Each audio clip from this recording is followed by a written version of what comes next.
ইয়াতে ইমান হাবিখনত সোমাই থাকে, বাঘ চাঘ ওলাই নেকি কেতিয়াবা? হা হয় নেকি? সাপটো ওলাই ন?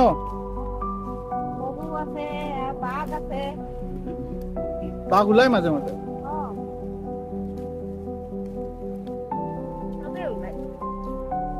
তাৰপিছত বাঘ ওলালে কি কৰে? নহয় আপুনি পাইছে নাই, বাঘ চাঘ পাইছে নাই কেতিয়াবা? নহয় দিনত কেতিয়াবা এনেকে কৰি ধৰক সোমাই থাকোতে, পাত ছিঙি থাকোতে এবাৰ ওলাইছিলে, এতিয়া কেইবাবছৰমান হ'ল নাই দেখা বাৰু। বাঘ ন? এবাৰ ওলাইছিলে, আমাৰ মানুহ মৰিছিলে, মানুহটো হৈ পালে। মই নগাঁও। এইখনে হৈছে আমাৰ সোণৰ অসম। এওঁলোকৰ লগত অকণমান কথা পাতিবলৈ চেষ্টা কৰিলোঁ। আৰু এইবিলাক হাবিত একচুৱেলি সাপটো ওলায়, আৰু কেতিয়াবা কেতিয়াবা কি হয়, কয় ন জোপোহা হাবিতে বাঘ থাকে বুলি।